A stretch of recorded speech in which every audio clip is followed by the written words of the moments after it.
جب ہم تعلیم کی بات کرتے ہیں تو اکثر ذہن میں کیا آتا ہے؟ اسکول، کالج، کتابیں، یہی سب ہے نا؟ لیکن کیا تعلیم صرف یہیں تک محدود ہے؟ نہیں، اس کا اصل مقصد اس سے کہیں زیادہ گہرا ہے۔ یہ تو آپ سمجھ لیں ایک ایسی روشنی ہے جو جہالت کے اندھیروں کو دور کر کے ہمارے اندر شعور کو جگاتی ہے۔ تو یہ ہے اصل مقابلہ۔ ایک طرف ہے جہالت کا اندھیرا جہاں لوگ بس آنکھیں بند کر کے پرانی باتوں پر چلتے رہتے ہیں، اور دوسری طرف ہے تعلیم کی روشنی جو شعور لاتی ہے، سمجھ بوجھ پیدا کرتی ہے۔ آج ہم اسی سفر کو سمجھنے والے ہیں، اندھیرے سے روشنی کی طرف جانے کا سفر۔ چلیں تو سب سے پہلے یہ سمجھتے ہیں کہ آخر تعلیم کا اصل مطلب ہے کیا۔ جیسا کہ ہم نے بات کی، یہ صرف پڑھنا لکھنا سیکھ لینا تو بالکل نہیں ہے۔ آئیے اس کی گہرائی میں اتر کر دیکھتے ہیں۔ تعلیم کا جو سب سے قیمتی تحفہ ہے نا، وہ ہے شعور۔ اب یہ شعور کیا چیز ہے؟ بہت آسان لفظوں میں، یہ سوچنے، سمجھنے اور صحیح فیصلے کرنے کی طاقت ہے، اور یہی وہ صلاحیت ہے جو انسان کو باقی تمام مخلوقات سے الگ کرتی ہے۔ تو سوال یہ ہے کہ جب یہ شعور جاگ جاتا ہے تو ایک انسان میں کیا تبدیلی آتی ہے؟ دیکھیے، وہ پھر صرف ایک فرد نہیں رہتا بلکہ ایک ذمہ دار شہری بن جاتا ہے۔ اسے اپنے حقوق کا بھی پتہ ہوتا ہے اور اپنے فرائض کا بھی احساس ہوتا ہے۔ وہ سمجھتا ہے کہ معاشرے کو بہتر بنانے میں اس کا کیا کردار ہے، اور سب سے اہم بات، اس کے پاس وہ پیمانہ آ جاتا ہے جس سے وہ صحیح اور غلط میں فرق کر سکتا ہے۔ ٹھیک ہے، تو شعور جاگ گیا، لیکن یہ کہانی صرف سوچ تک نہیں رکتی۔ اصل میں یہی جاگا ہوا شعور انسان کے کردار کی، اس کے کیریکٹر کی بنیاد بنتا ہے۔ چلیں اب دیکھتے ہیں کہ تعلیم ایک فرد کی اخلاقی تربیت کرتی کیسے ہے۔ آپ اسے ایسے سمجھیں کہ تعلیم انسان کے اندر اچھے اخلاق کے بیج بوتی ہے۔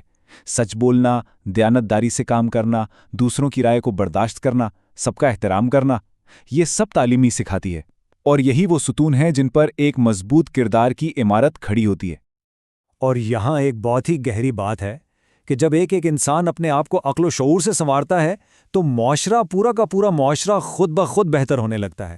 مطلب فرد کی اصلاح ہی اصل میں معاشرے کی اصلاح کا پہلا قدم ہے۔ کتنی بڑی بات ہے یہ۔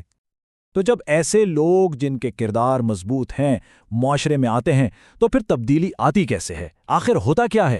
چلیں اب اسی بات کو سمجھتے ہیں کہ تعلیم پورے کے پورے معاشرے کو بدلنے کا ذریعہ کیسے بنتی ہے۔ یہاں دیکھیے، دو بالکل الگ سوچ کے طریقے ہیں۔ ایک ہے اندھی تقلید، مطلب بس جو صدیوں سے ہوتا آ رہا ہے اسے بغیر سوچے سمجھے کرتے جانا، اور دوسری طرف ہے دلیل اور سمجھ، یعنی ہر چیز کو عقل اور منطق کی کسوٹی پر پرکھنا، پھر کوئی فیصلہ کرنا۔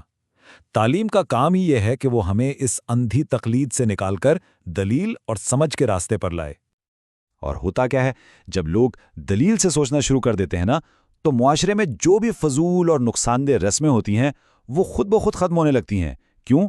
کیونکہ لوگ اب سوال اٹھانے لگتے ہیں، وہ بہتری چاہتے ہیں۔ اور بات صرف یہیں ختم نہیں ہوتی۔ ایک تعلیم یافتہ فرد، آپ سمجھیں، ایک روشنی کے مینار کی طرح ہوتا ہے۔ وہ اپنی سوچ سے، اپنے عمل سے، اپنے آس پاس کے لوگوں کو بھی متاثر کرتا ہے۔ وہ دوسروں کے لیے بھی مثبت سوچ کا راستہ کھولتا ہے۔ تو فرد سے معاشرہ بہتر ہوا، لیکن کیا یہ سلسلہ یہیں رک جاتا ہے؟ اس کا اثر کہاں تک جاتا ہے؟ اس کا اثر پوری قوم پر پڑتا ہے، کیونکہ ایک تعلیم یافتہ معاشرہ ہی اصل میں ایک مضبوط قوم کی بنیاد ہوتا ہے۔ دیکھیے، یہ ایک پوری چین ہے، ایک سلسلہ ہے۔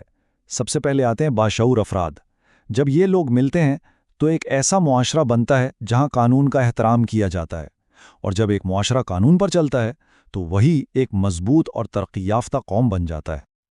اور اس سب کا نتیجہ، اس کا آخری نتیجہ یہ نکلتا ہے کہ ایک ایسی قوم وجود میں آتی ہے جہاں لوگ اپنے ذاتی فائدے سے آگے بڑھ کر ملک کے فائدے کو، قوم کے مفاد کو پہلے رکھتے ہیں، اور یہی ایک باشعور قوم کی سب سے بڑی پہچان ہے۔